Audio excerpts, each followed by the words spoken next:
Bueno, pues muy buenas tardes a todos y a todas. Para las personas que no me conocen, porque bueno, aquí en la sala casi todos son caras conocidas, pero como también hay gente que nos va a seguir en diferido, pues mi nombre es Lorena, soy nutricionista y además soy especialista en psiconeuroinmunología clínica y microbiota humana. La verdad es que quiero agradecer al Ayuntamiento de Peralta la invitación por estar aquí, porque pues bueno, siempre que me llaman, pues yo un placer de poder divulgar y dar conocimiento. Y la verdad es que cuando me llamaron para decirme, bueno, Lorena, tienes que hablar del Cucón con algo más, ¿no? Entonces dije, pues voy a hacer una fusión entre lo que es la tradición, la ciencia y la salud. Entonces la idea fue relacionar el pimiento Cucón con la microbiota humana, pero realmente con la microbiota intestinal. Luego veremos qué es eso de la microbiota intestinal que está en, pues eso, nuestro sistema digestivo. También decir que bueno, este fin de semana se celebra la 8ª edición ya del Cucón. Se hizo la primera en el 2017, que el pregonero fue José Chocalvo, que es un cocinero peraltés, y también por la noche actuó el grupo Brasa, y ya llevamos pues 8 años con esta tradición y espero que se siga manteniendo, ¿no? Porque es importante siempre el tener eso en cuenta. Y ya, pues sin más dilataciones, pues voy a empezar con la charla. Entonces voy a hablar de lo que es la historia del pimiento Cucón, que la verdad es que pues a mí me ha sorprendido, del pimiento en general y luego del Cucón, las propiedades nutricionales que tiene el pimiento y los beneficios. Vamos a hacer un viaje por el sistema digestivo y vamos a ver qué es eso de la microbiota intestinal y cómo, para bien o para mal, nos afecta a nuestra salud. Y cómo el Cucón es un deleite para nuestra microbiota intestinal. Pues bien, la historia en sí, botánicamente, pues bueno, pertenece a la familia de las solanáceas, como información, me imagino que muchos ya lo sabéis. Y el origen real del pimiento viene de América del Sur, concretamente del área entre pues, los países de Perú y Bolivia. Se cree que ya viene antes de la cultura inca, o sea, estamos hablando de 5.000, 3.400 a.C., y Colón lo trajo a España en el año 1493 y luego ya se extendió a lo largo de todo el siglo XVI, pues por Europa, Asia y África. Y llegamos ya a nuestro Peralta, ¿no? Que el Cucón es autóctono de aquí. Y es que la verdad es que busqué información por internet y hay poca. La que hay es toda de, pues bueno, todas las ediciones que se han hecho. Entonces decidí irme a hablar, pues qué mejor que con los agricultores del pueblo para que te digan pues cómo es, la diferencia que hay con el resto de pimientos. Y me fui a ver a la familia Jiménez, ¿vale? Es decir, los morotos, para que todos así los conocemos. Y Manuel me comentó, su hermano, también estaba Marian, ahí estaba todo el mundo trabajando, asando, limpiando, todo para el día de hoy. Me dijo que era un cultivo que se estaba perdiendo, que ellos siempre lo habían tenido en cuenta, pero que realmente se hacía más en las huertas de las familias. Y que gracias a esta fiesta pues se ha hecho como más visible y cada vez tiene como más auge y más importancia el pimiento Cucón.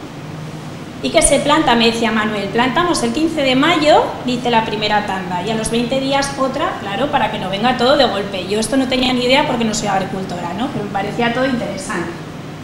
Y que se recogen en agosto y que realmente los primeros son verdes, luego cuando están 20 días en la mata se vuelven más rojos, o al mes, y también están los entreverados.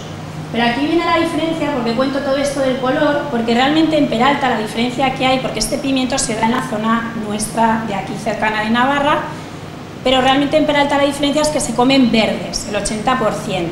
Ya sabemos que hay mezclados entreverados, pero realmente los comemos verdes, me decía Manuel, más o menos un 80%. El pimiento Cucón se caracteriza por su carnosidad, como bien sabéis, y los cocineros de la zona dicen que tiene un enorme valor gastronómico por sus cualidades organolépticas de sabor, textura y aroma. Y el Cucón lo cumple todo, con lo cual es muy versátil a la hora de cocinar. Y luego también Manuel me decía, mira Lorena, antes comíamos costilla, un trozo de costilla, un trozo de Cucón, asado y con sal, sin aceite y sin nada, ¿no? Realmente aquí lo comemos más pues con ajo, aceite de oliva y sal, pero me decía esa información. Y también quiero nombrar a otra familia del pueblo que también se dedican al cucón, que son Verduras Aurelio, y ellos también son protagonistas en esta fiesta. Y ya nos metemos con las propiedades nutricionales. Es muy rico en vitamina C, siempre hablamos de las naranjas, que si las naranjas tienen mucho, y el cucón tiene 3 veces más de vitamina C. Y luego también quiero decir que gracias al pimiento, este señor, este químico húngaro, Albert Sen, sintetizó la vitamina C a través del pimiento, con lo cual el pimiento da mucho de sí a nivel de ciencia, ¿no? Por eso os decía que íbamos a unir la tradición, la ciencia y la salud, que iremos viendo, porque a este señor le dieron un premio Nobel de Medicina y Fisiología 10 años más tarde, de 1928, por haber sintetizado la vitamina C en el pimiento. Seguimos con más propiedades. Tienen muchos betacarotenos. ¿Qué es un betacaroteno? Es un precursor de la vitamina A. La vitamina A es esencial para la piel, para la visión y para el funcionamiento del sistema inmunitario. Nuestras células inmunes son muy vulnerables a que se oxiden, a que se dañen. Entonces es importante que metamos antioxidantes, como puede ser la vitamina C, la vitamina A y otros antioxidantes, para que no se dañen y tengamos un sistema inmune competente. Pero tengo que decir una cosa, y es que la biodisponibilidad del betacaroteno es mejor tomarlo cocinado que crudo. Si no está cocinado, no podemos asimilar bien ese betacaroteno. Entonces, la idea es someterlo a tratamiento térmico y acompañarlo de una grasa, que es el aceite de oliva virgen extra. Porque la vitamina A es una vitamina grasa. Entonces, para que la podamos absorber, tiene que ir con otras grasas. Entonces, importante lo que hacemos ya tradicionalmente, que es comer los pimientos con aceite de oliva, o sea, y ya asados, o sea, que ya nuestros ancestros ya sabían lo que hacían. Y también decir que tiene mucha vitamina B6, muy importante para la energía. El ácido fólico, que quizás os suene por el tema de preparar embarazos, lactancia, pero es que el ácido fólico no solamente es importante para la mujer embarazada o para la lactancia. El ácido fólico es una vitamina que es esencial para que nuestro hígado pueda limpiar todo lo que produce dentro y todo lo que viene de fuera. Entonces el ácido fólico es importantísimo. Y también, bueno, producen otras sustancias que son antiinflamatorias, con lo cual el pimiento también tiene ese efecto antiinflamatorio que ahora, más adelante, os explicaré por qué. La aromatología del pimiento, y esto le va a gustar mucho a la señora Carmen. Bueno, siempre que hablamos, la aromatología es la composición nutricional. Y siempre que hablamos de un alimento, vamos a hablar siempre por 100 gramos de producto, y lo que veis ahí de PC es la porción comestible. Es decir, que realmente cuando yo pelo un pimiento yo me como 81 gramos por 100 gramos, no me como eso, ¿no? Pero eso es un poco más para lo que nos dedicamos a la nutrición. En sí, lo que destaca es en fibra, es una maravilla en fibra, por eso la relación con la microbiota intestinal que luego veremos. Tiene, como hemos visto, mucha vitamina C y mucha vitamina A, pero es que lo bueno de todo es que tiene pocas calorías, así que es un gran alimento para poder saciarnos y nos aporta agua y luego nos aporta nutrientes de calidad. Es del pimiento en general, ¿vale? Porque aquí tenemos al señor Amatais, que es un señor que, bueno, a nivel de nutrición, pues hace todo lo que es las tablas de alimentos, y del cucón no sabía. Entonces, al final he cogido la bromatología del pimiento en general. Y también es picante afrodisíaco. Y me diréis, ¿el cucón no pica? Algunos sí, ¿vale? Porque hablando con Manuel, con Marian, me han dicho que cuando la tierra tiene sed, ¿no?, que hay más sequía, puede ser que ese año pique más. Eso es un motivo. Otro motivo es los últimos que se recogen, y los últimos de la mata suelen picar más. Entonces, realmente, el compuesto ese que veis ahí impronunciable es el compuesto químico de lo que es la capsaicina, que es el picante. ¿Qué es la capsaicina? Cuando yo tomo el pimiento y me deja ese escozor en la lengua, es eso. Entonces, esa sustancia es un antibiótico natural De hecho, antiguamente, para que veáis que al final todo deriva en las plantas, las guindillas, muchas conservas iban con guindillas para proteger los alimentos, porque son todos de la misma familia. Pues es por ese contenido de capsaicina. Y en segundo lugar, lo que os he comentado es antiinflamatorio. ¿Y por qué es antiinflamatorio? Porque nosotros cuando tenemos dolor producimos una sustancia en el cuerpo que se llama sustancia P. Entonces lo que hace el pimiento, por la capsaicina, es reducir la disponibilidad de ese mensajero.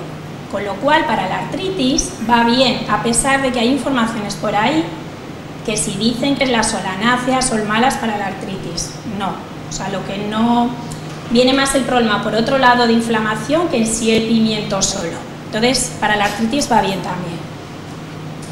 Y luego también decir que la parte está picante, seguro que a algunos, no sé si os habrá pasado, que el comer pimientos os puedan parecer más fuertes, más ácidos, más indigestos, no sé si a alguien en la sala le ha pasado. Bueno, por la noche me muero. Bueno, pues a ver, antes se pensaba, esa parte de que te puedas sentir a ti más indigesto amargo vendrá más por la microbiota, pero más directamente con acidez es porque, bueno, antes se pensaba que el picante generaba acidez, pero luego se ha visto todo lo contrario, que incluso estimula la mucosa del estómago y viene bien para la vesícula biliar, para la digestión. Pero claro, en cantidades moderadas. Si yo me como un camión de pimientos, pues esto como todo me va a sentar mal, ¿no? Pero para que veáis todas las propiedades que tiene. Y luego también induce endorfinas en el cerebro, que eso está relacionado con el bienestar, activa la circulación sanguínea y también quiero decir, para aquellas personas que igual sean alérgicas al látex, puede haber una contaminación, o sea, como una alergia cruzada, ¿no? Al látex, y gente que también tienen a frutas tropicales podrían serlo al pimiento. Sin más, lo dejo a modo de información porque lo sepáis. Porque a veces también, si una persona tiene una alergia muy aguda en el momento de anafilaxia, eso es muy grave, entonces una persona es alérgica al látex, pues bueno, no estaría de más comentarlo con su médico. Y ya vamos a entrar en el mundo de la microbiota. ¿Alguien sabe de aquí lo que es la microbiota? Bueno, alguien puede decir algo, ¿eh? Que si no voy a hablar de todo el rato. Bueno, pues la microbiota es el conjunto de microorganismos que habitan en nuestro cuerpo. Y nosotros pues tenemos bacterias, tenemos virus, tenemos arqueas, tenemos hongos, tenemos muchos microorganismos. Lo importante es que esos microorganismos que residen en nuestro cuerpo tienen que vivir en simbiosis entre ellos. Ahora explicaré lo que es simbiosis. Pero también con nosotros mismos. Entonces, cuando, por ejemplo, voy a poner un ejemplo y luego termino de explicar, viene una persona y dice, me han sacado que tengo Helicobacter pylori. Eso lo habéis oído, ¿no? La Helicobacter pylori es una bacteria que la tenemos todos en nuestro organismo. El tema es qué ha pasado con el resto de microorganismos para que ésta haya sobrecrecido y haya migrado al estómago y nos haya generado un daño. Esa es la pregunta que nos deberíamos de hacer y evidentemente a nivel médico lo que se hace es poner antibióticos y es lo que hay que hacer siempre que hay sintomatología, pero luego hay que arreglar otras cosas, porque si no se arregla la microbiota, yo a los 2 años o a los meses voy a volver a estar así. ¿Por qué? Porque se ha roto esa relación de simbiosis que hay entre los diferentes microorganismos, como si fuera un lenguaje, es una comunicación entre ellos. De hecho, comunidades de virus son controladas por, comunidades de bacterias están controladas por virus, hay bacterias que controlan a los hongos, ¿no? Para que veáis. Pero es que también la simbiosis es con nosotros, porque nosotros no podemos vivir sin esos bichicos, y estos bichicos tampoco pueden vivir sin nosotros. Entonces es importante que los tratemos bien, que les demos bien de comer, que les demos descanso, alegría, y ahora vamos a ir viendo. También decir, para que veáis, en esa relación que tenemos de simbiosis es así porque nosotros somos células humanas y células bacterianas. Siempre hablamos más de bacterias en microbiota porque realmente el número, en esa microbiota tenemos muchas más bacterias que el resto de microorganismos, por eso ellas están las primeras, ¿vale? De orden. De hecho, fijaos, hay catalogadas 150 familias de bacterias patógenas, es decir, malas, entre comillas, frente a más de 1000 que son beneficiosas. O sea, tenemos muchísimas beneficiosas. El problema es cuando se rompe el equilibrio. Y para que veáis, cada microorganismo tiene sus propios genes como nosotros. Y de hecho se llama microbioma. O sea que tenemos ahí tela marina. Aquí tenemos unos cuantos bichos. Para que veáis, cuando hablamos de microbiota, tenemos microbiota normal, que se llama beneficiosa. Nos solemos así entender entre la gente que nos dedicamos a esto. Tenemos las bifidobacterias, que son muy importantes para ir al baño y para el movimiento intestinal y hace un efecto antiinflamatorio. Tenemos también el enterococos, lactobacillus, muy importante para todo, pero sobre todo para la microbiota vaginal de la mujer. Y luego tenemos también bacterias patógenas, que estas, si sobrecrecen, sí que nos pueden tocar las narices, como es pues la salmonela, que seguro que todos habéis oído hablar de ella, con las mayonesas, la shigella, la yersinia. Y luego tenemos la microbiota oportunista. ¿Por qué tiene este nombre? Porque cuando la microbiota beneficiosa está arriba, la oportunista se va con ella. Cuando la microbiota beneficiosa está abajo y la no buena arriba, la oportunista se va con la mala. Digamos que son un poco los chupaculos de la cuadrilla, ¿vale? Y no solamente tenemos aquí microbiota, también tenemos en otras mucosas. De hecho, tenemos microbiota en la boca y tenemos bastante. Para que veáis, hay enfermedades, por ejemplo, la artritis reumatoide o las hernias discales, está ya descrito científicamente que hay una bacteria patógena de la boca que genera esas enfermedades. Bueno, es uno de los factores que pueden generar esa enfermedad. Y también está descrito que determinados cánceres de páncreas o de colon también vienen determinados por bacterias patógenas de la boca, y también el Alzheimer se estaba valorando que es uno de los factores. También tenemos microbiota en los pulmones, de hecho existe el eje intestino-pulmón. Gente con neumonías, con bronquitis, si tú trabajas la microbiota, seguro que va a tener mejor calidad de vida en adelante si la trabajas. También tenemos en la piel, en el intestino, ¿no?, que estamos hablando todo el rato, y a nivel vaginal, en la mujer, tenemos lactobacillus.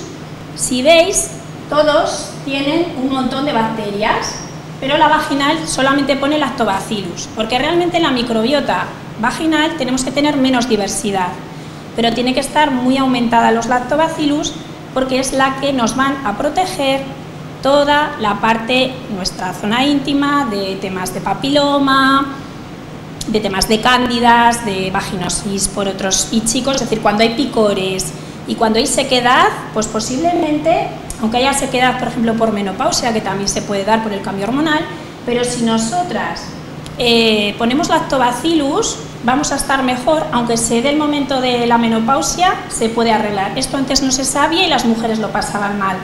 Ahora podemos usar lactobacillus a temporadas y también ácidos grasos tipo el espino amarillo, la vitamina A, la vitamina E, y así reforzar esa zona y no sentir esas molestias. Así que apuntar. Y la microbiota, o sea, es decir, su equilibrio es súper importante para mantener una buena salud. Y cuando surge lo contrario, viene la disbiosis. La disbiosis es la desregulación de la microbiota intestinal. Realmente disbiosis se reducen los microorganismos buenos y aumentan los patógenos. Y aún encima se reducen también las familias, porque realmente en la microbiota en general tenemos muchas familias, tenemos mucha diversidad, sobre todo la intestinal. Pues en la disbiosis lo que hace es reducir. Y en los estudios que hacemos de microbiota, que los podemos ver a través de las heces, de hecho en Naturalium somos pioneros en hacer estudios de microbiota y somos expertos en ello desde hace ya bastantes años, cuando vemos los estudios es muy característico el ver la sintomatología que puede presentar los pacientes de molestias con los resultados. Y ves cómo hay una bajada de diversidad. O sea, que ya no es lo que dice la ciencia, es lo que yo veo en mi consulta, ¿no? Que es muy importante la práctica clínica. Muchas investigaciones científicas recientes y anteriores relacionan la disbiosis con enfermedades, eso ya está descrito, y también el problema es que suelen tardar en diagnosticarse porque hasta que manifiestan ciertos síntomas a veces cuestan, a veces a los primeros síntomas no hacemos caso.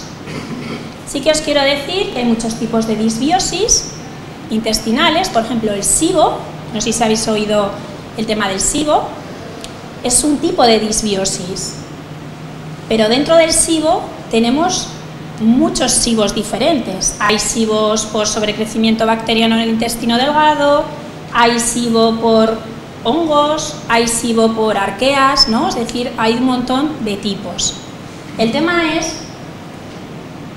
que estos síntomas, si los leemos, si queréis podéis levantar cuando los termine de leer.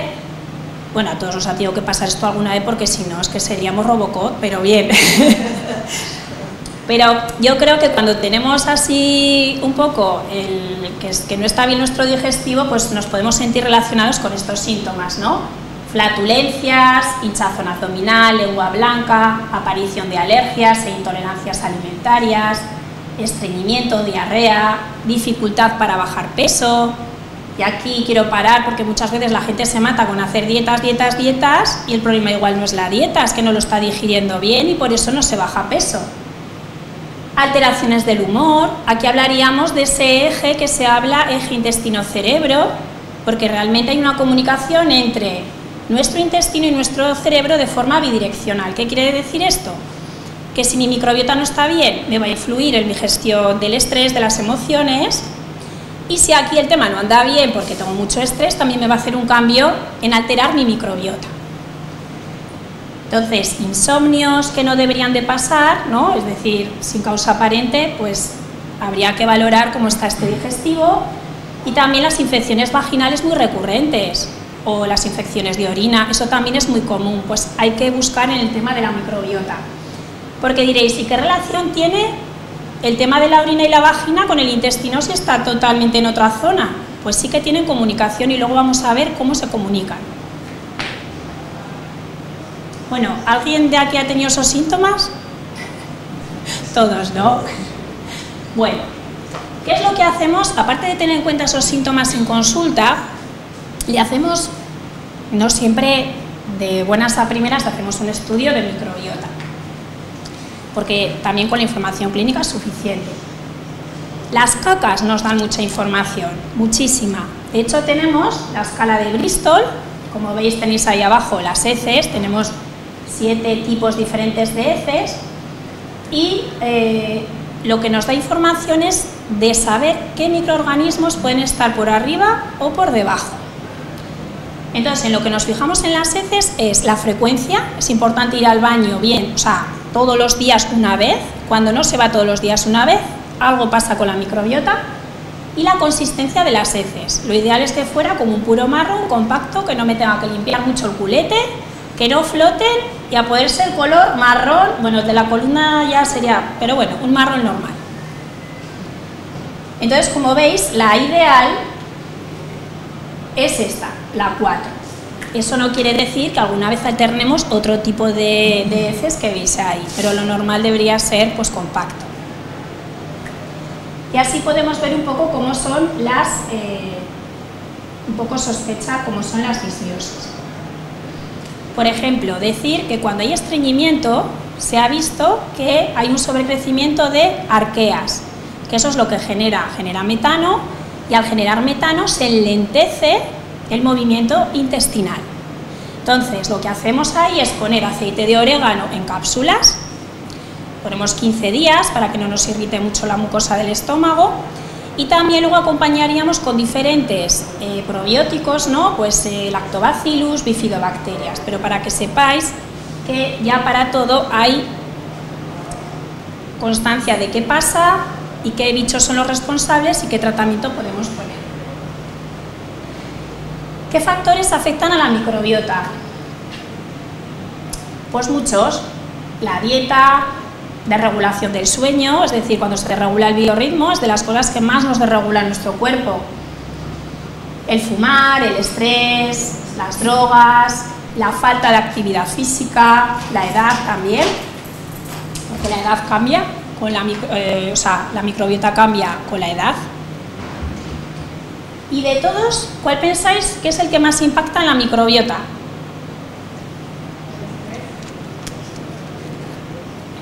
¿Perdón? ¿Sí?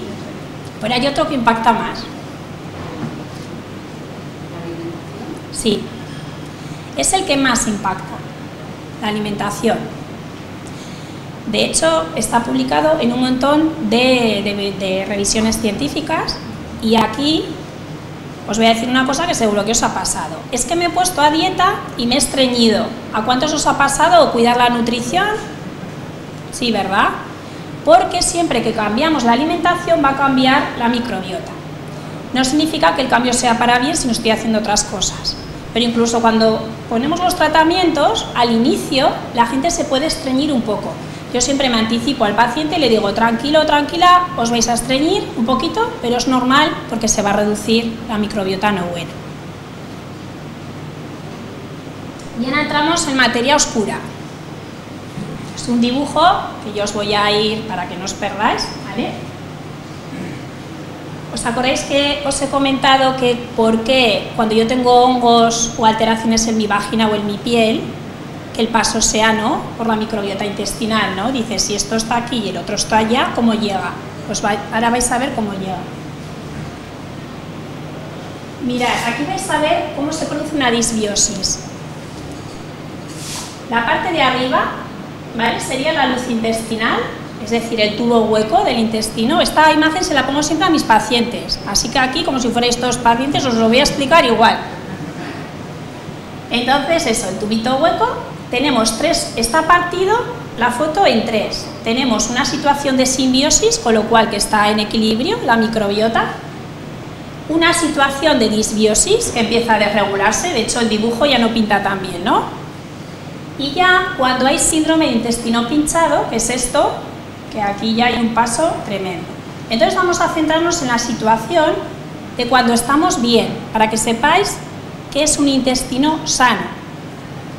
Tenemos dos capas de protección. Tenemos la capa de moco, que es esta capa ciclarica, que es una capa de moco en la que la producen bacterias del intestino beneficiosas. Están produciendo y comen, producen y comen.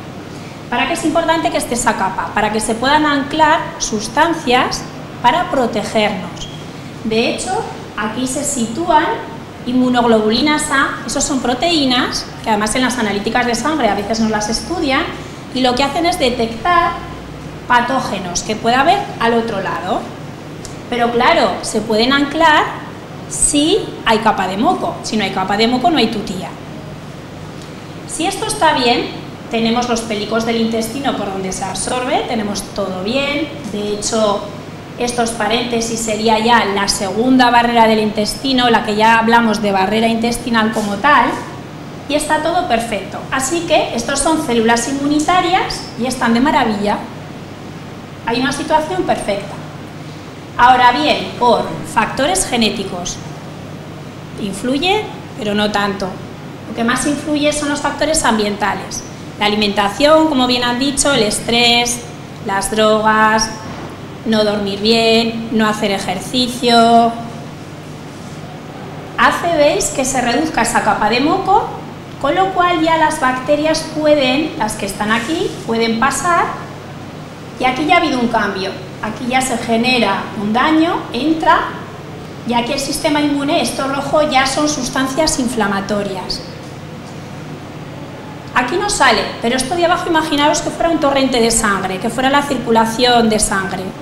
Entonces, cuando pasan a sangre y de ahí al resto de tejidos del cuerpo. Puede llegar a nivel vaginal, a nivel de piel, a nivel de pulmón, para que veáis la comunicación. Y si esta situación de inflamación y de rotura se mantiene en el tiempo, es cuando ya tenemos un chirgo tremendo, no tenemos casi capa de moco, fijaros que mal está ya lo que son las capas de unión, y aquí ya tenemos una inflamación tremenda.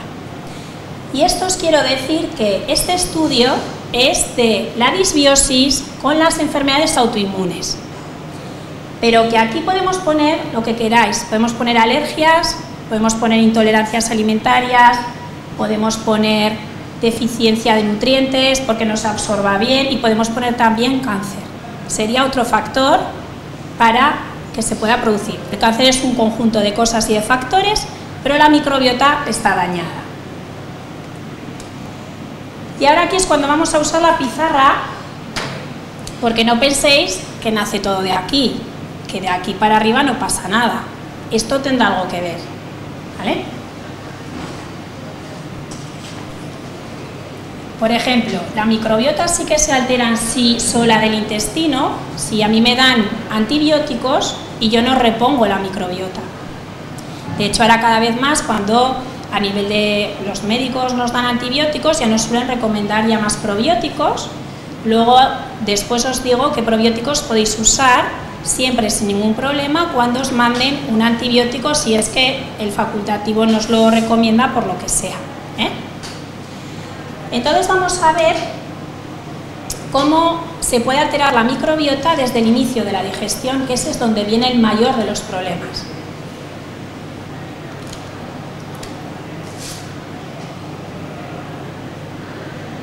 Bueno, lo mío no ha sido dibujar, pero lo vais a ver.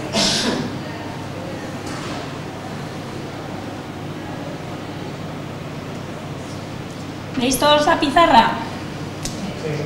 Sí, bueno, tenemos un señor con todo el tubo digestivo. Aquí es para que veáis cuando la microbiota se altera por arriba, que es lo que más pasa, ¿no? Porque al final, cuando viene por un antibiótico, se repone y ya está. Bueno, el tubo digestivo es un tubo muy largo que empieza en la boca y termina en el ano.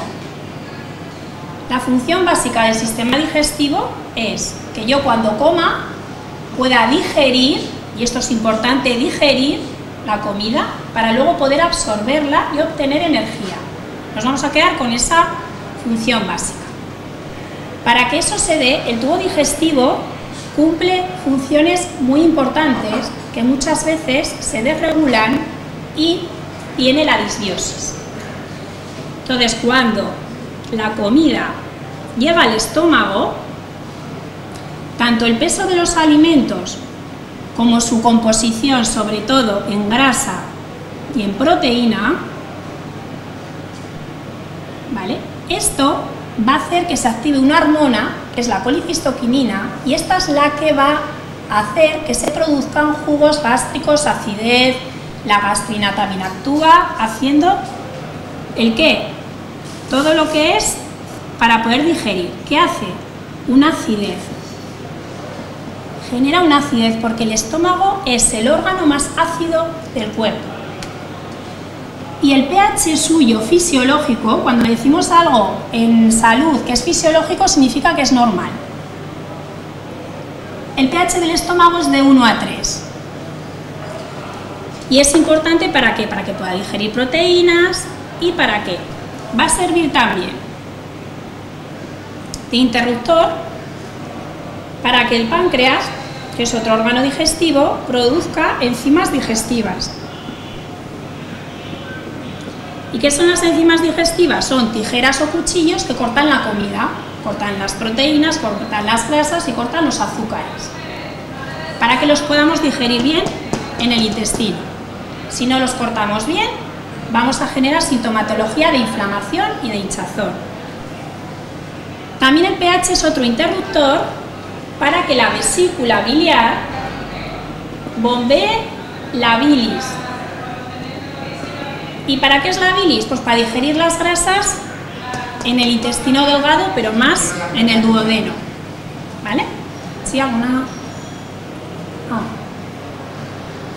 Y estoy dando burra con el pH porque vais a ver que es que el pH lo es todo en el sistema digestivo. Entonces, la bilis y las enzimas digestivas se vierten ¿vale? Aquí, en la primera parte del intestino delgado, que se llama duodeno, para poder digerir. Porque en el duodeno hacemos digestión, no absorbemos. Absorbemos en el yeyuno y en el ilion. Pero aparte de poder digerir, ¿a qué no sabéis qué hacen estas sustancias?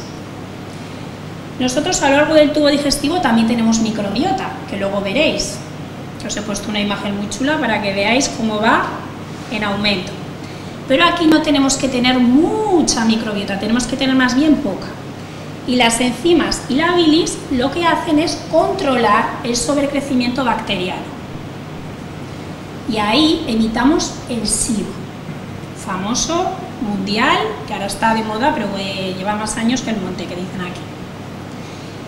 Y así, el pH nos va a ir marcando qué tipos de familias de bacterias y cómo se van a relacionar en todo el tubo digestivo. De hecho, bacterias empezamos a tener más en el yeyuno, muchísimas más en el ilion, y donde ya tenemos un montón es en el intestino grueso. Aquí es donde más densidad tenemos. Y ahora viene el tema. ¿Qué inhibe el que yo tenga un buen pH? Mira, ¿lo habéis visto antes por ahí? ¿Qué? El estrés inhibe directamente la colicistoquinina, o sea, directamente. Entonces, si la inhibe, no me va a producir la acidez, con lo cual este pH me va a cambiar. Y en vez de ser entre 1 y 3, pues puede ser 3,5, 4, 4,5. Sigue siendo ácido, pero no es el ácido suficiente para que yo pueda digerir. Porque además nuestro cuerpo es muy agudico. Si yo tengo este pH, dice el estómago, ah, vale, tengo una buena acidez, pues la gastrina dice, voy a hacer una buena capa de moco para proteger el estómago. Pero si el pH es este, pues dice, pues si no hay tanto, ¿por qué voy a hacer tanto? Pues hace menos. Y entonces es cuando notamos la acidez, es cuando tenemos acidez. Porque además pasa otra cosa, cuando está este pH, la válvula que separa el esófago del estómago es dependiente del pH. Es decir, si el pH está bien, yo no voy a tener reflujo cuando coma. Pero si el pH se altera, esto se queda abierto y entonces es cuando tenemos el reflujo. Y estamos aquí. ¿Y qué se suele hacer? Que ahora ya se está cambiando, porque incluso estamos sanitarios no a favor de eso, dar los inhibidores de la bomba de protones, ¿vale? El omeprazol y similares. No me voy a meter ni lo dejéis de tomar quien lo estéis tomando, porque esto hay que hacerlo bien en consulta, pero ese tipo de medicamentos lo que hacen es meterme más aquí, incluso más. Es decir, que al final dependo de ellos y en vez de regularse mi función digestiva, aún me meto más en la boca del lobo. Y esta es la antesala de empezar a tener una disbiosis, que sobrecrezca el Helicobacter pylori, que no vaya bien al baño, o que vaya mucho al baño, o que tenga unos gases que huelan como un demonio, y esa es una de los mayores causantes. ¿Os ha gustado el dibujo? Sí. De hecho, os he puesto aquí, pero había que explicar esto porque si no, no se entiende. Esto lo explico en consulta, o sea, así ya tenéis parte hecha. Vale, entonces, ¿veis? La baja acidez estomacal y el déficit de enzimas digestivas es un camino a la disbiosis, ¿vale? Y aquí en este estudio, además del 24, está calentico, es de este año. Simplemente quiero que veáis cómo el estudio muestra, ¿veis? Mirad, aquí pone el pH y aquí pone densidad de microbiota. No lo pone en inglés, pero mirad, en el estómago, ¿veis? Pone un pH bajo y microbiota que tengo baja. Y conforme yo voy avanzando en el tubo digestivo, lo que os he dicho, mi pH va aumentando y la microbiota también va aumentando en densidad.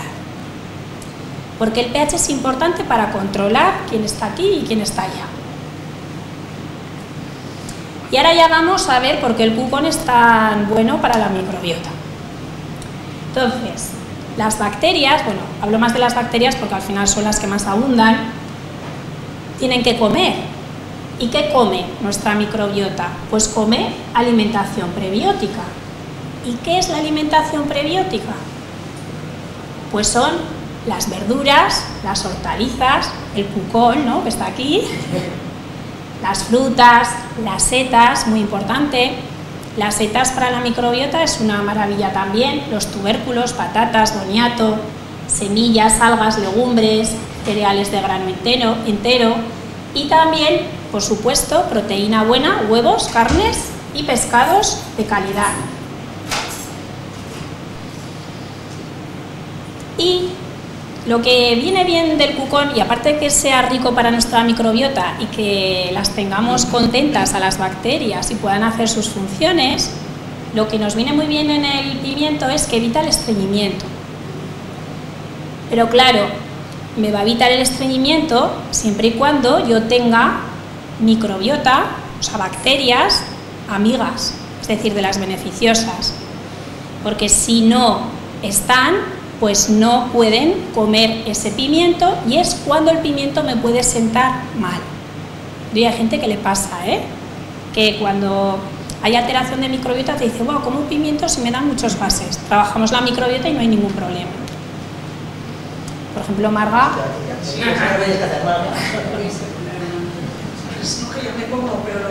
Porque quiero que veáis una cosa, y es que las fibras de las verduras, de las frutas, de las setas y de las legumbres, nosotros no podemos digerirlas. Nosotros no tenemos enzimas para digerir la fibra. Y lo hace la microbiota. Por eso vivimos en simbiosis, porque si no pareceríamos el pez globo de Nemo, así hinchadicos, si no tuviéramos a la microbiota para poder digerir. Y eso, y si nos digiere bien, pues lo que os he comentado. Y ahora vamos a otro punto importante en salud de la fibra, de las verduras y de las frutas, y he querido destacar el cucón, ¿no? Porque es así. La fibra del pimiento, cuando llega a la microbiota beneficiosa, se la come y genera productos. O sea, la microbiota es como si fuera también una empresa que nos genera vitaminas, hace que los minerales sean más óptimos, generan, como ahora vais a ver, ácidos grasos de cadena corta, en inglés los encontraréis así, ¿vale? ¿Y qué son estos ácidos grasos de cadena corta? Son 3, que son el butirato, el propionato y el acetato, y son producidos por la microbiota cuando llega la fibra. Concretamente, el pimiento le va muy bien. ¿Y qué hacen estos ácidos grasos? Pues el butirato tiene muchísima evidencia científica y previenen el cáncer de colon, que ahora vais a ver un estudio para que veáis que lo marca, regulan el colesterol y el azúcar en sangre, mejoran el movimiento intestinal, el butirato es clave para eso, y mejoran el receptor de vitamina D y muchas más cosas. Aquí me quiero parar con el tema de la vitamina D, porque hemos visto en consulta, yo eso lo veía hace unos años, y que a las personas le daba igual vitamina D, o bien por parte médica el hidroferol, o bien la parte nuestra nutricional, que damos dosis más pequeñas, y había personas que no les subía la vitamina D como nos hubiese gustado. Cuando leí este estudio, porque este año tuve que dar clase en Barcelona de microbiota, dije, ya está, el butirato mejora el receptor de la vitamina D para que la vitamina D la podamos bioasimilar bien. Y dije, ay, guau, pues si trabajamos la microbiota y sube el butirato, puede ser que estas personas mejoren los niveles de vitamina D cuando se les da la medicación. Y efectivamente, yo lo he visto en la consulta, eso lo he añadido, pero el estudio lo dice. Y este es el estudio que os digo, también calentico, del 24, es decir, de este año, y aquí tenemos las frutas y las verduras que junto con la microbiota buena generan esos ácidos grasos de cadena corta. Como veis, está al otro lado del intestino, pasamos la barrera intestinal y es cuando a través de la sangre, ¿no?, nos va a hacer efectos beneficiosos en otras partes del cuerpo. Y aquí está el tema de por qué es bueno para prevenir el cáncer, hace un tema a nivel genético, ¿vale? Mejora también el apetito, por eso es bueno mejorar la microbiota para el tema del peso. Regula la inflamación, es decir, enfermedades autoinmunes, inflamatorias, de dolor, la microbiota también es antiinflamatoria y regula otros genes que no me voy a meter ahí. Y entonces las reglas, ¿no?, de una alimentación saludable son más mercado local. ¿Qué me refiero a eso? Pues que tenemos en el pueblo cosas maravillosas, que tenemos agricultores que hacen aquí las cosas, o sea, que tienen sus cultivos, y compran más aquí, ¿no? Porque al final todo de la zona siempre va a ser más saludable para nosotros. Las verduras y las hortalizas son la base de la alimentación saludable. Y aquí entra el cucón. La fruta se debería de ver como una golosina de la naturaleza, es el mejor postre. Aquí lo digo para empezar a quitar azúcares, bollería, chocolaticos en exceso y esas cosas. La fruta nos aporta ese dulzor natural. Las setas son un superalimento para la microbiota, para el intestino, nos ayuda a ir al baño y también para el sistema inmune. De hecho, las setas tienen betaglucanos que hacen que aumente, o sea, el sistema inmune trabaje mejor, bien si lo queremos aumentar o bien si lo tenemos que regular. Alimentos fermentados son buenísimos para la microbiota, como yogur, queso, chucrut, ¿no? Que es la col fermentada, el kimchi, grasas saludables, el aceite de oliva, la yema de huevo, proteínas de calidad. La proteína es importante y hay que comer, y cuando la gente empieza a decir es que me cae la proteína, uy, la carne no la aguanto, y el pescado tampoco, pues es que no estás digiriendo bien las proteínas, ese es el tema. Otra cosa ya, que por ética uno no quiera comer, yo ahí no me meto, pero que sepáis que las proteínas ayudan a que nuestra barrera intestinal esté fuerte. Y luego cocinar con técnicas culinarias de antes, y para beber agua, que es lo que mejor hidrata, con sales, es decir, que tenga una buena hidratación. Esta es la nueva pirámide de alimentos. ¿Qué te parece, Carmen? No veo. ¿Han subido las legumbres? No. Bueno, las han puesto por aquí. Ahora han puesto en la base, Sí. y aquí tenemos el pimiento cucón, pues yo lo he puesto. No, ahora en la base son todo verduras, frutas, legumbres. Ya en cereal se pone menos y si es el grano entero. Tenemos aquí mucho pescado, se le da más importancia al pescado, las carnes, huevos y queso aquí, y lo que es la carne roja arriba. Este estudio es por un tema de cardiología que se hizo en el 2020 y destacan eso, y sobre todo el tema de que comamos de día y por la noche que no comamos, el tema del ayuno intermitente, por lo menos 12 horas, ¿no? Desde la cena, ¿no?, hasta la comida, hasta el desayuno del día siguiente. Y otras reglas para mantener una microbiota saludable es hacer ejercicio con frecuencia, eso es importante. Contacto con la naturaleza. Hay estudios súper bonitos de japoneses, porque estos yo digo, ostras, no tienen mucho tiempo, pero bueno, son bonitos, de cómo la naturaleza, cuando estás en el bosque, cómo cambia nuestra microbiota también y nuestros receptores emocionales, o sea, todo lo que es tema del sistema nervioso. Tener vida social es importante, la meditación viene bien, es decir, es para estar con nosotros mismos, que a veces estamos muy fuera de nosotros y a veces hay que volver a casa, que somos nosotros. Buen descanso, se recomienda también usar cosméticos sin tóxicos, porque la piel también tenemos microbiota y de hecho pues se llama dermobiota, o sea, tiene hasta nombre, y a través de la piel, fijaos cuánta cantidad tenemos. Y luego también es importante reír, bailar, disfrutar de cualquier amanecer, atardecer, porque ahora mismo estamos aquí y hay que agradecer que estamos aquí, no porque me estéis viendo a mí, sino porque estamos aquí, somos conscientes y estamos respirando. Y bueno, yo os quería agradecer el haber estado todos aquí y os deseo un buen fin de semana del pimiento cucón. Esperemos que se siga manteniendo esta tradición tan bonita. Y también desde mi parte y desde el equipo de Naturalio nos queremos que paséis unas bonitas fiestas, ¿no?, de la Virgen de Nieva, que es la semana que viene. Así que estamos en prefiestas con esto del cucón. Y bueno, ahora si me queréis hacer alguna pregunta, yo encantada. Sí.